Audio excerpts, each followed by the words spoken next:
Today we'll focus on the most famous crystal skull in the world, the Mitchell-Hedges skull. It's named after its finder, the British adventurer and treasure hunter Frederick Mitchell-Hedges.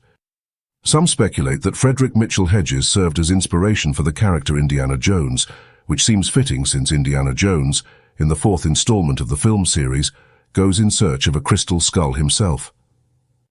Before we dive into the mysterious circumstances surrounding its discovery, let's first take a look at the skull itself.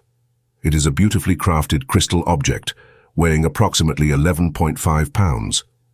The skull is about 5.1 inches high, 5.1 inches wide, and 7.1 inches long, roughly the size of a small human skull.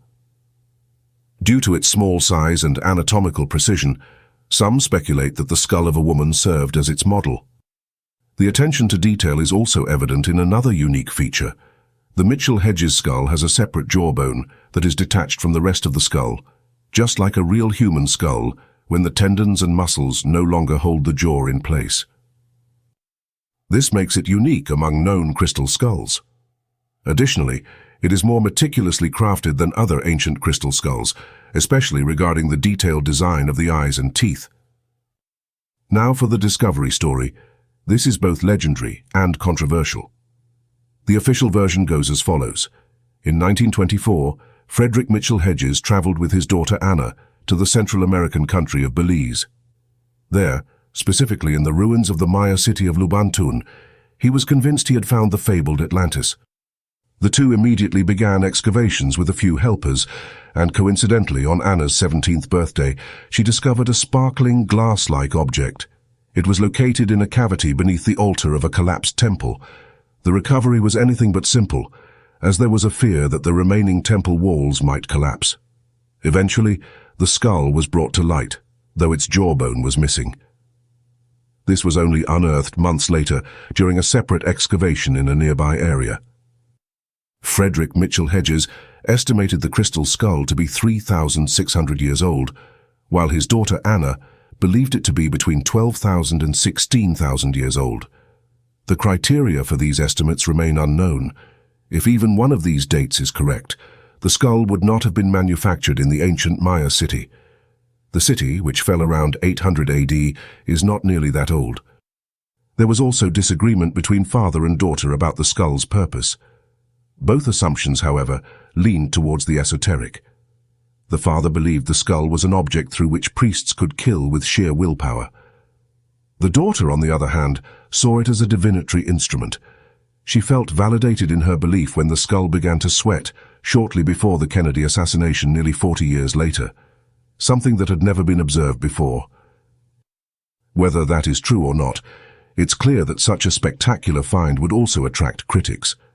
They argued that Mitchell-Hedges and his daughter were not in Belize on her 17th birthday and that the story of the fateful birthday gift was too good to be true. Additionally, there are allegedly no archaeological records or press reports from the 1920s to verify this find. These objections are not too significant, and at least the birthday story could be a literary embellishment of a true event. Far more serious, however, is the fact that the crystal skull was purchased by Frederick Mitchell-Hedges at a Sotheby's auction in London in 1943. So, was it simply bought, not found? Was the discovery story a grand fabrication? Perhaps, but perhaps not. Anna Mitchell-Hedges later explained the purchase by saying that her father had sold the artifact shortly after its discovery and deeply regretted it. When the opportunity arose many years later to reclaim the skull at an auction, he jumped at it. Additionally, the item was undoubtedly a bargain, as 1943 was the height of the Second World War, a time when most people likely had other concerns. After all, there's some support for the story of reclaiming the skull. Frederick Mitchell-Hedges did not acquire the undeniably spectacular artifact to make a profit. The discovery story remained untold for another 2 decades and was not exploited in the media. The public only learned about the skull's existence in the 1960s, when Anna Mitchell-Hedges revealed herself as the owner of this extraordinary exhibit. The discovery story also gained some credibility through later archaeological findings. The alleged site of discovery, Lubantun, turned out to be far from an ordinary city. Instead, it was a Maya cult site where religious festivals and ceremonies took place. A crystal skull as part of ancient rituals would fit perfectly into this context. Anna Mitchell-Hedges' description of the altar where the skull was found aligns well with the newer understanding of the city's religious significance. Public controversy persisted, however, as not only the discovery story, but also the skull itself came under scrutiny. Many argued it was a forgery from the 20th century, marketed as an ancient sensation. To counter this, the crystal skull was made available for scientific examination shortly after its introduction to the public. And this is where things get truly mysterious. Extensive studies conducted by a team of researchers from technology giant Hewlett-Packard in 1970 revealed remarkable results. The researchers determined that both the skull and its separate jawbone were carved from a single piece of clear quartz crystal, a crystal of exceptional clarity, free from significant inclusions or impurities. No visible signs of tool marks were found that could indicate the use of modern cutting tools or machines. Thus, the skull was crafted without the technology required to work such a hard and brittle material. Lacking a better explanation, the researchers suggested traditional polishing methods using sand and water might have been employed to shape the skull. The problem: even if the basic shape of the skull had been roughly chipped out of the crystal with a diamond, manual polishing would have been incredibly time-consuming. Calculations suggested it would have taken 300 years. A restorer later estimated that it might have taken as long as 1,600 years, assuming 12 hours of work every day. Considering such sustained effort over so many centuries seemed unrealistic, he dated the skull to be between 3,600 and 12,000 years old. The Hewlett-Packard technicians ultimately admitted that the skull could not have been created with the technical capabilities available in 1970. One of the scientists involved summed up the incredulity with this statement: "The thing shouldn't exist at all."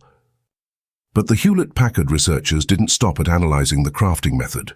For example, they discovered that the crystal skull had been carved against the natural axis of the quartz.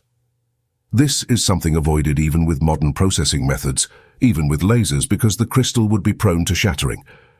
This fact alone makes the skull's mere existence a small miracle. Other allegedly wondrous properties, such as a constant surface temperature or a unique structure of the quartz, could not be confirmed by the researchers. However, very unusual lens and prism effects were discovered. Certain areas of the skull are designed to refract and channel light in specific ways. Inside the skull, researchers identified a perfect prism and determined that the eyes formed flawless concave lenses. Additionally, tunnels within the crystalline structure allowed the skull to glow like flames when illuminated. This truly astonishing effect points to an incredible level of optical understanding by its creators. The optical properties of the skull were also studied in 1980 by the Crystal Awareness Institute, led by Dale Walker. Walker claimed that photographs of the skull revealed bands of light containing images.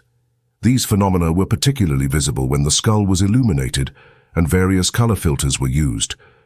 Depending on the angle, the images were said to change. However, photos of these phenomena are no longer available, and the Institute's website no longer exists. Another way to approach the skull lies in the realm of spirituality, provided, of course, one is open to supernatural phenomena. Even in the decades before the crystal skull became known to the public, Anna Mitchell-Hedges reported a healing effect on herself and several of her guests. Those who touched the skull or spent time near it were relieved of ailments like chronic migraines. Meanwhile, healthy guests spoke of enhanced well-being and increased energy levels. Beginning in the 1970s, shamans and spiritual practitioners were given opportunities to study the skull. Reports soon surfaced of an inner light that the crystal skull supposedly emitted in complete darkness. Observers also noted that light rays passing through the skull created rainbow colors. Other individuals reported hearing humming or melodious tones emanating from the skull's direction. These sounds were described as calming and meditative, helping some participants achieve deeper states of consciousness. These deeper mental states often culminated in visions of ancient Maya rituals. Participants claimed to experience these ceremonies as if they were physically present. They found themselves inside pyramids, participating in forgotten rituals, and suddenly understanding the meaning of ancient mystical symbols. Others who meditated near the skull reported making contact with extraterrestrial beings or spirits. These entities were said to share spiritual wisdom or even warnings for humanity. It's worth emphasizing that these phenomena weren't only perceived by the hazy minds of hippies. For instance, a serious anthropologist and researcher described how, during meditation with the crystal skull, he felt a strong mental connection. He received clear and detailed thoughts that he believed were not his own. These thoughts contained instructions that helped him deepen his meditation and develop a greater understanding of spiritual topics. As the last in a long list of phenomena, psychokinetic properties were observed. Small objects, such as crystals, feathers, or pieces of paper, allegedly moved near the skull without visible external influence. For the now deceased Anna Mitchell-Hedges, none of this was surprising. She firmly believed in the supernatural power of her discovery. She even claimed that the skull was alive. Until her death, she advocated for the liberation of other crystal skulls from museums around the world, insisting that they would otherwise die in their display cases. Today, the Mitchell-Hedges Crystal Skull, which is said to be worth several $1 million due to its fame and mystical significance, remains in private ownership. There are no plans to sell it or donate it to a museum. Perhaps not least because of its purported positive effects on people, the skull was renamed a few years ago as the Skull of Love. This is certainly more marketable than its earlier name, the Skull of Doom, which only arose because it was believed to repel malicious encounters. This brings us nearly to the end. In summary, the Mitchell-Hedges skull offers everything one could expect from a mysterious artifact, a legendary discovery story, plenty of controversies, and almost unbelievable scientific findings. Because there is so much to discuss, this is only the first of 2 parts about the Mitchell-Hedges Crystal Skull. In the next video, we will explore the astonishing research results of restorer Frank Dorland, including speculation about the true purpose of the Mitchell-Hedges Crystal Skull. Be sure to check it out. And if you enjoyed this video, please press the like button and subscribe to the channel. Thank you.